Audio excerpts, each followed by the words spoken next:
Hello everyone. हम लोग पढ़ रहे थे एनसीईआरटी। तो एनसीईआरटी में हमने जो कला की परिभाषाएं थी वो पढ़ ली थी।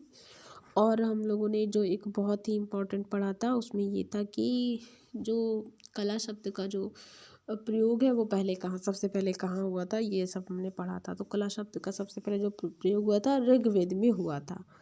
ये था उसमें इम्पोर्टेंट, यहाँ पे जैसे कि आप लोग देख भी रहे हैं, कला शब्द का सर्वप्रथम प्रयोग ऋग्वेद में हुआ था। ये इम्पोर्टेंट पढ़ा था हमने। ऋग्वेद में भी यथा कला यथा शफम जो आता है वो ऋग्वेद से ही लिया गया है। और भरत मुनि ने नाट्य शास्त्र में शिल्प और कला दोनों शब्दों का अलग अलग प्रयोग किया। न तत्जनम न तत्शिल्पम न विद्या न स कला जो है नाट्य शास्त्र से ही लिया गया है। और ये शिल्प और कला दो शब्दों में प्रयोग अलग अलग जो उपयोगी अर्थ में जो लिया जाता है वो नाट्य शास्त्र में मिलता है। ये हमने पढ़ा था। उसके बाद हम लोग यहाँ पढ़ते पढ़ते ललित कला पर आ गए थे। तो आज ललित कलाओं से शुरू करते हैं। ललित शब्द से ही ललित कलाओं की उत्पत्ति होती है। ललित कलाओं का विभाजन निम्न प्रकार से किया जाता है। तो इसमें हम लोग आ जाएंगे। दृश्य कलाएं रूप पर आधारित होती है, इसलिए रूपात्मक कलाएं, मंची कलाएं गति पर आधारित होती है, जिनमें गत्यात्मक कलाएं प्रदर्शनकारी कलाएं भी कहा जाता है। तो ललित कलाओं में आ जाएगा चित्र, मूर्ति, वास्तु, और प्रदर्शनकारी कला में आ जाएगा संगीत, नाट्य कला, नृत्य कला। उपरोक्त कलाओं की सामान्य विशेषताएं हैं जो ये हम लोगों ने देखा कि चित्र, मूर्ति, वास्तु, उसकी कुछ विशेषताएं भी हैं। तो चित्रकला की विशेषताएं भाव, तत्व, विचारों तथा कल्पनाओं को प्रकटीकरण करने की कला व्यंजनाश्रित कला होती है, जिसपे भाव हो, विचार हो, कल्पनाओं का जो कल्पना को प्रकट कर सकती हो, दृश्य रूप में दिखा सकती हो, वही होती है दृश्य चित्रकला। मूर्ति कला में भाव सामग्री द्वारा रूप व्यंजित करने की कला था रूपाश्रित कला, मतलब इसमें रूप का निर्माण होता है मूर्ति कला में। वास्तुकला मानव मन की उच्च आकांक्षाओं, विशाल योजनाओं को भौतिक माध्यमों द्वारा प्रकटीकरण करने की कला आकारश्रित कला है। मतलब वास्तुकला में इसमें बता रहा है कि विशाल योजना, जब कोई वास्तु होता है, कोई स्थापत्य होता है तो विशालित तो होता है, बड़ी बड़ी बिल्डिंगें होती हैं सब विशालित। तो जैसे कि जो उन्होंने बनाया है, रामकृष्ण सुतार ने जो बनाया है विशाल मूर्ति का निर्माण, तो यही विशालता में आ जाएगी, वास्तुकला में आ जाएगी। वास्तुकला में मतलब जो आता है स्थापत्य से संबंधित होता है, स्थापत्य। लेकिन जो मूर्ति कला है ये राम सुतार वाली, वो आ जाएगी मूर्ति कला में। वास्तु में आपका ताजमहल आ सकता है, इस तरह की चीज़ें वास्तु में आ सकती हैं। फिर यह है संगीत कला।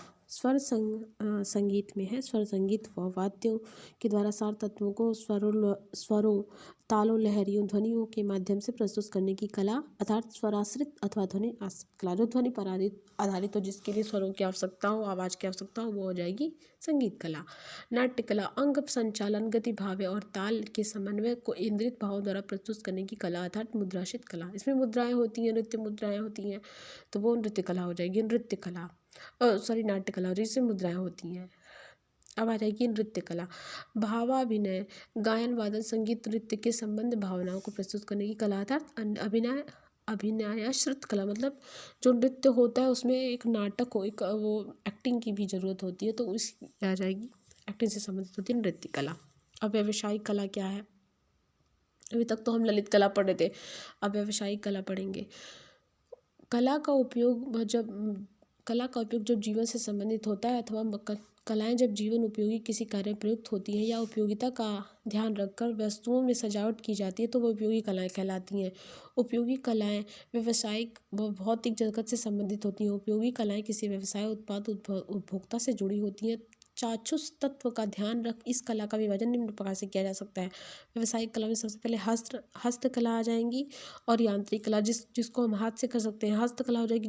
जिसमें यंत्रों की आवश्यकता होती है, वो यांत्रिक कला हो जाएगी। हस्तकला में वस्त्र अलंकरण, उपयोग व सजावटी वस्तुएं, सोने चांदी के आभूषण। हस्तकला में काष्ठ शिल्प, धातु शिल्प, मृद शिल्प। मृद माने मिट्टी का शिल्प। उसके बाद आ जाएगी यांत्रिक कला, फोटोग्राफी, विज्ञापन, ग्राफिक डिजाइन, चलचित्र, छाप चित्र आदि। इन सब चीज़ों के लिए हमें यंत्रों की आवश्यकता जरूर पड़ती है, लेकिन हस्तकला में हमारे हाथों और कुछ चीज़ों की आवश्यकता पड़ती है, वो हो जाती है हस्तकला। उपरोक्त कला व्यक्ति की मूलभूत आवश्यकताओं की पूर्ति के लिए प्रतिदिन काम आने वाली भौतिकवादी वस्तुओं को एक कला रूप में प्रस्तुत करती है, जिसमें वस्तु को सुंदर कलात्मक छवि के साथ अभिव्यक्ति की सभी समाहित होती है। साधारण शब्दों में हम कह सकते हैं कि उपयोगी कला किसी उद्देश्य को लेकर तैयार की गई कला है, जो व्यक्ति के व्यवहारिक ज्ञान को प्रभावित करती है और यह जानकारी देती है कि उसके खाने पीने पहनने और उपयोग के लिए कौन सी वस्तुएं उपयोगी एवं उपयुक्त है। तो ये हमने पढ़ लिया जो उपयोगी कला और ललित कलाओं के बारे में। तो इसके नेक्स्ट पार्ट में हम अगला पढ़ेंगे। अगला माने कला के विभिन्न स्वरूप, जिसमें सबसे पहले पढ़ेंगे हम लोग आदिम कला। Thank you, keep watching and sharing.